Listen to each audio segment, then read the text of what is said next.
El Kremlin se resquebraja y esta vez el golpe no viene de fuera, sino desde dentro.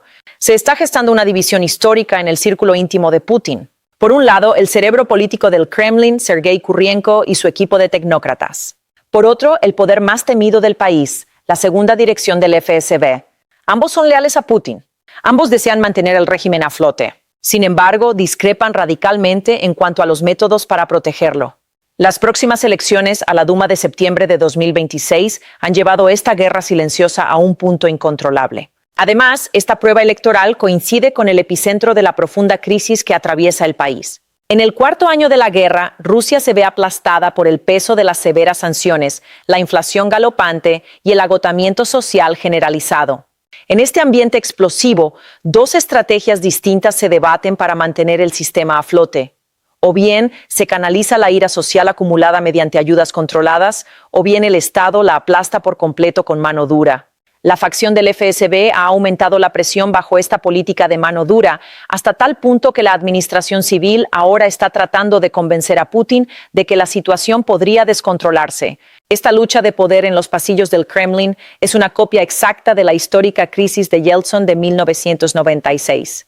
En aquel entonces también, los halcones que decían «cancelemos las elecciones y declaremos la ley marcial», chocaron con los tecnócratas que argumentaban «usemos los medios para ganar las elecciones». Pero existe una diferencia crucial. En 1996 la fuente del poder era el dinero. Hoy, sin embargo, no quedan oligarcas independientes. El poder reside enteramente en las Fuerzas Armadas, los servicios de inteligencia y las agencias de seguridad. La historia se repite, pero esta vez hay mucho más en juego. Para comprender este conflicto implacable dentro del Kremlin, debemos analizar con detenimiento a las dos figuras clave en este tablero de ajedrez. Por un lado está Sergei Kurylenko. Kurylenko se convirtió en el primer ministro más joven de Rusia en 1998, dirigió el gigante de la energía nuclear Rosatom y ahora es el artífice de la política interna dentro de la administración presidencial. No es un ideólogo, sino un experto en tecnología política. Su sistema consiste en crear partidos de oposición ficticios, financiar secretamente canales de Telegram para difundir desinformación y manipular los resultados electorales con precisión quirúrgica. En su opinión, se debería permitir a los jóvenes usar VPN o pasar tiempo en redes sociales siempre y cuando los influencers de esas plataformas sean troles pagados por el Kremlin. Esta es la ilusión de una democracia controlada. Por otro lado está la segunda dirección del FSB, liderada por el general Alexei Sadanov. Esta estructura hereda la infame quinta dirección del KGB soviético, encargada de aplastar la oposición interna. En su mundo, no hay lugar para la ilusión ni para la gestión de redes sociales. Para ellos, la debilidad es señal de fragilidad del régimen. La solución reside en un aparato de seguridad totalitario, listas interminables de agentes extranjeros, el bloqueo total de Internet y la infundida de miedo en lo más profundo de la sociedad. Estas dos visiones opuestas han llegado a un punto en el que ya no pueden coexistir bajo el mismo techo en medio de la intensa tensión de la guerra. Este conflicto estalló en la opinión pública de forma sin precedentes el pasado abril.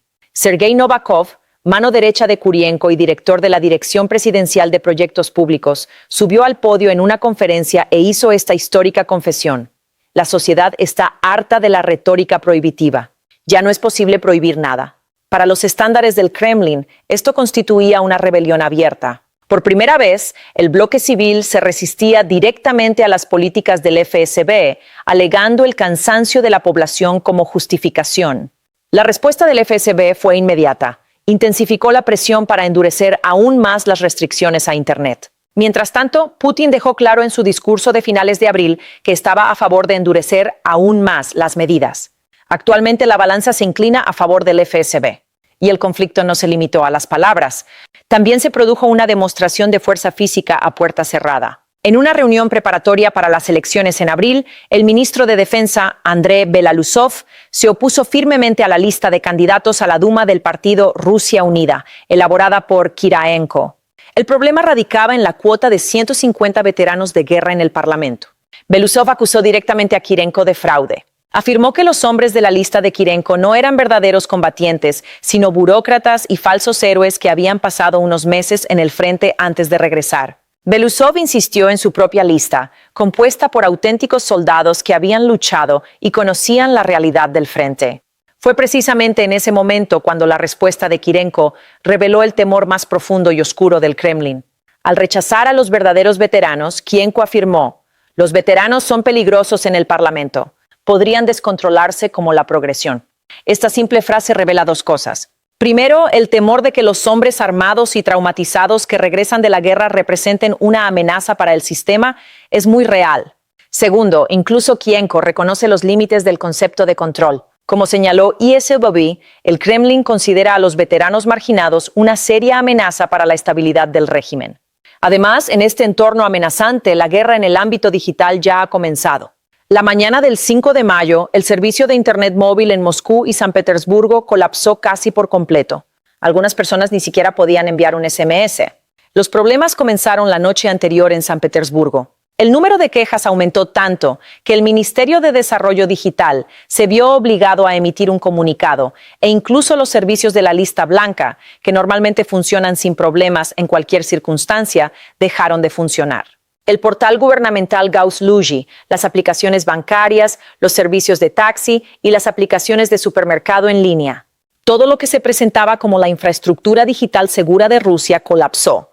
El FSB está detrás de estas interrupciones y esto ya no es un secreto. El ministerio admitió abiertamente haber solicitado permiso a las agencias de seguridad para reactivar los servicios de la lista blanca. Un ministerio está pidiendo permiso al FSB para restablecer el servicio de Internet de su propio país. Esta simple frase muestra cómo está cambiando el equilibrio de poder. Se estima que la interrupción del servicio de Internet de 3 semanas en Moscú en marzo de 2026 causó daños económicos por más de 3.500 millones de rublos. El costo de un solo día de interrupción puede alcanzar los 4.500 millones de rublos, y a principios de mayo la situación se había agravado aún más. El acceso al Internet móvil se restringió en más de 40 regiones, desde Kamchatka hasta Kaliningrad y desde Yakutia hasta Krasnodar. Lo más llamativo es que las restricciones se aplicaron incluso en regiones remotas como Sakhalin, a las que ningún dron puede llegar. Esto indica que los cortes no se realizaron por motivos de seguridad, sino como parte de la política de bloqueo preventivo del FSB. Este asedio digital del FSB amenaza directamente la esfera de influencia de Kirenko. Como mencionamos anteriormente, el modelo de Kirenko consiste en manipular a la sociedad a través de las redes sociales, dirigir la opinión pública y gestionar elecciones de forma remota. Sin embargo, el FSB considera estas plataformas una amenaza y busca cerrarlas. Según el Servicio Exterior de Ucrania, el FSB explotó estratégicamente este vacío. El fracaso de los proyectos de injerencia electoral de Kirenko en Moldova y Hungría ha dañado su reputación, y el FSB ha aprovechado este declive para impulsar su propio modelo de seguridad. Como resultado, el FSB está apoderándose sistemáticamente de la principal esfera de influencia de Kirenko. No se trata de una disputa personal, sino de una lucha estructural, de gobernanza tecnocrática o de control estatal total. Y subyacente a esta lucha hay un conflicto generacional. Mientras que la generación mayor en Rusia aún depende de la televisión estatal, los jóvenes de clase media acceden a información sin censura a través de Telegram y VPN. El FSB quiere cerrar Telegram porque no puede controlar las mentes de la nueva generación. Kirenko, en cambio, prefiere manipular a los jóvenes en el ámbito digital mediante sus propios ejércitos de trolls e influencers respaldados por el Estado, en lugar de prohibirlos. La diferencia entre estos dos enfoques no es meramente táctica, determina el futuro de la relación de Rusia con la sociedad. ¿Serán los ciudadanos sometidos a una libertad controlada o a un confinamiento total? Pero esta guerra digital también tiene un costo económico, y es precisamente ahí donde el equipo de Kirenko está jugando su mejor baza. El argumento más sólido de los tecnócratas es la economía, y las cifras lo respaldan. La gobernadora del Banco Central, Elba Nabulina, lo expresó claramente en abril. Por primera vez en la historia moderna de Rusia, nos enfrentamos a una grave escasez de mano de obra. Se han perdido 2,5 millones de trabajadores cualificados, consecuencia de la guerra, la movilización y la fuga de cerebros. Los tipos de interés y la inflación son alarmantemente altos. Los recursos estatales se están desviando hacia la maquinaria bélica. Las sanciones están teniendo un impacto severo y el crecimiento es débil. El equipo de Kirenko sigue lanzando la misma advertencia a Putin. Si imponemos restricciones totales, los especialistas en informática, ingenieros y médicos huirán. Un ejército y una economía modernos no pueden sobrevivir sin talento. Desde 2022, cientos de miles de rusos cualificados han abandonado el país. Desarrolladores de software, ingenieros y académicos se han asentado en Georgia, Kazajistán, Armenia y los Emiratos Árabes Unidos. Esto supone un retroceso tecnológico de décadas, e incluso la producción armamentística rusa se ve afectada por esta fuga de cerebros. Sin embargo, el FSB no toma en serio este argumento. Su único criterio es la supervivencia del Estado. Los costes económicos son secundarios. Cortar Internet, bloquear las VPN, cerrar las fronteras, fuga de cerebros. Quienes se marchan son al fin y al cabo comerciantes. Esta ceguera es el aspecto más peligroso del conflicto. Ambas partes debaten no solo sobre política, sino sobre el propio modelo de supervivencia de Rusia. Un bando habla de una economía sostenible, mientras que el otro insiste en la seguridad absoluta. Tecnócratas como el primer ministro Mishustin y Nabulina apoyan a Kirienko, pero los argumentos económicos palidecen ante el poderío militar del FSB. Y hay una tercera figura atrapada entre estas dos facciones, el exministro de Defensa Shoigu. Según informes de inteligencia de la UE, Shoigu está vinculado al riesgo de un golpe de Estado porque aún conserva una influencia considerable dentro del mando militar. No está completamente bajo el control ni de Kirienko ni del FSB. Es un centro de poder independiente con su propia red, sus propias conexiones y su propia agenda. La detención de Salikov, antiguo colaborador de Shoigu, en marzo de 2026, fue un mensaje para ambos clanes. Putin ya no garantiza la inmunidad a nadie. Y este mensaje hace que Shoigu sea aún más peligroso, porque un hombre acorralado es el más impredecible. Por este motivo, la guerra de clanes no se limita a Kirienko y el FSB. El factor Shoigu añade complejidad a la situación y complica aún más el conflicto. Y lo más inquietante es que la presión se está volviendo contra el propio pueblo del régimen. En marzo de 2026, Ilya Rameslo, abogado y bloguero que durante mucho tiempo había promovido propaganda a favor del Kremlin, publicó repentinamente un manifiesto en el que criticaba a Putin, calificándolo de criminal de guerra y ladrón. En menos de 48 horas fue internado a la fuerza en un hospital psiquiátrico. Tras ser dado de alta a mediados de abril, continuó con sus críticas.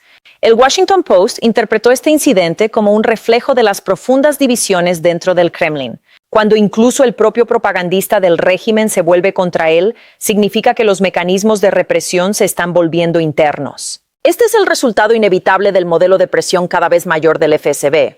Al apretar las tuercas, también están aplastando a su propio pueblo. Y esta sensación de aplastamiento está sembrando el temor entre la élite de que mañana les tocará a ellos. Así como la detención del ex viceministro de Defensa Salakov se interpretó como una violación de las garantías implícitas de protección, por ahora Putin está gestionando este conflicto con la clásica estrategia de divide y vencerás. Escucha a ambas partes, no otorga autoridad absoluta a ninguna y se mantiene como árbitro supremo. Esta es la fórmula que ha aplicado durante 25 años, conservando su indispensabilidad mediante el equilibrio de poder entre los distintos centros.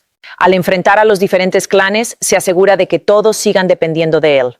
Pero el análisis de Newsweek sugiere que la situación podría ser diferente esta vez. El sistema de Putin se estructura en torno a un solo hombre. Él ha asumido el papel de unificador de facciones, la única figura que mantiene el equilibrio mediante el clientelismo y las amenazas, y que fomenta el consenso de que es el gobernante legítimo. Cuando este hombre caiga, dejará un vacío inmenso. El sucesor con mayores probabilidades de supervivencia es aquel que mejor pueda intimidar a los demás. Esta observación de Newsweek resume la naturaleza de la futura lucha por el poder. No faltan posibles sucesores. Duman, Kirienko, el hijo de Patrav, quizás Soan, pero ninguno está en condiciones de emular el papel unificador de Putin. Constitucionalmente, el primer ministro Mishuen asumirá la presidencia interina, pero se desatará una feroz lucha entre clanes de élite por el poder real, una lucha que ya ha comenzado. Mientras Kirienko aboga por una transición tecnocrática y controlada, el FSB impulsa un modelo centrado en la seguridad. Las elecciones de septiembre ponen a prueba un problema mucho mayor que la composición de la Duma. ¿Quién ostentará el poder en la Rusia post-Putin? ¿Cómo está influyendo esta lucha de clanes en el futuro de Rusia? Se vislumbran dos escenarios. Si Kirienko gana, habrá más propaganda, una oposición ficticia, elecciones controladas y una aparente reducción de la violencia policial. Se ofrecerá al público la ilusión de alivio, pero la estructura fundamental del sistema permanecerá inalterada. Desde fuera, parecerá más civilizado, pero en su esencia seguirá siendo la misma maquinaria autoritaria. Quizás las VPN sigan siendo parcialmente accesibles, Telegram funcione y los inversores extranjeros no huyan del todo. Si el FSB triunfa, se impondrá un bloqueo total. Internet quedará prácticamente aislado, las fronteras se cerrarán aún más y el control digital y físico alcanzará su punto álgido. El modelo de gran cortafuegos de China se adaptará a Rusia. Pero sin el poderío económico de China, la fuga de cerebros se acelerará, los inversores huirán y la economía se asfixiará. Para el FSB, la supervivencia del Estado es primordial. Incluso si la economía colapsa, el sistema debe preservarse.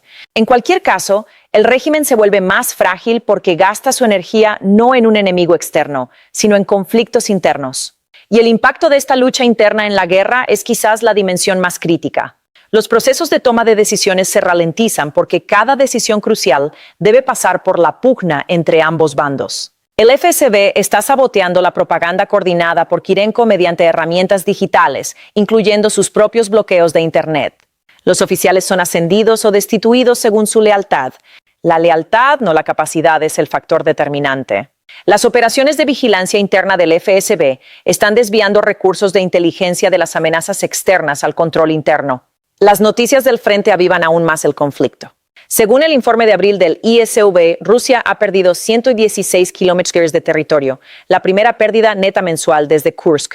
El fracaso de la ofensiva de primavera está llevando al Kremlin a preguntarse con creciente urgencia, ¿se puede ganar esta guerra? Mientras que el bando de Kirienko propone, sentémonos a la mesa de negociaciones y busquemos una salida controlada, el FSB exige más tropas, más armamento y métodos más duros. Y a medida que la guerra se prolonga, el costo social se multiplica. Según estimaciones del Centro de Estudios Estratégicos e Internacionales, las bajas rusas superan el 1.000.000 de muertos y heridos. Esto significa que millones de familias se ven directamente afectadas. Aún se desconoce si este dolor se traducirá en ira o en nacionalismo antioccidental para el Kremlin. Y existe otro peligro latente, el regreso de los veteranos. ISW señala que el Kremlin considera a estos veteranos marginados una seria amenaza para el régimen. Los soldados que regresan del frente, incluidos delincuentes convictos, ya están incrementando la violencia, el crimen organizado y la presión sobre los servicios sociales. Cientos de miles de hombres traumatizados, entrenados en el uso de armas y resentidos por una paz precaria, volverán a la vida civil. ¿Podrá el modelo de elecciones controladas de Kirenko contener esta ira? A medida que la guerra se prolonga, el conflicto interno se agudiza. Conforme el conflicto se agudiza, la guerra empeora y parece no haber salida a este círculo vicioso. En un contexto más amplio, este conflicto dentro del Kremlin no es simplemente una lucha entre dos facciones burocráticas. Se trata de una prueba para vislumbrar el futuro de Rusia. Cuando se produjo una división similar en 1996, los oligarcas se impusieron y Rusia entró en una era caótica, aunque relativamente abierta. Hoy los oligarcas han desaparecido. El poder reside ahora en las Fuerzas Armadas y los servicios de inteligencia. El vencedor de esta lucha determinará el ADN de la Rusia post-Putin. Este patrón se ha repetido incontables veces en la historia rusa. Ya sea durante el imperio zarista, la era soviética o la Rusia actual, cada vez que el centro de poder se debilita, los grupos que lo rodean se enfrentan entre sí. En todos los casos, las luchas internas terminaron por transformar el sistema o por derrocarlo. La advertencia de Newsweek es pertinente. La muerte repentina de Putin pondría fin a su régimen unipersonal, pero no al sistema que él mismo creó. Lo que quedaría sería un vacío de poder descontrolado, plagado de armas nucleares, grupos armados y una guerra en curso. Además, la mayoría de los posibles sucesores ya han adoptado la visión geopolítica de Putin, basada en el expansionismo imperial y la hostilidad antioccidental. Así pues, la salida de Putin no significa una Rusia más moderada. ¿Prevalecerá Kirenko o el FSB? Esto dependerá de la salud de Putin, del curso de la guerra y del resultado de las elecciones de septiembre. Pero una cosa es segura, el Kremlin ya no es un bloque unido. Se está fragmentando y las grietas se hacen más profundas cada día. ¿Qué opinan al respecto? Me interesa mucho saber su opinión. Hablemos de esto en los comentarios. No olviden suscribirse a nuestro canal y activar las notificaciones.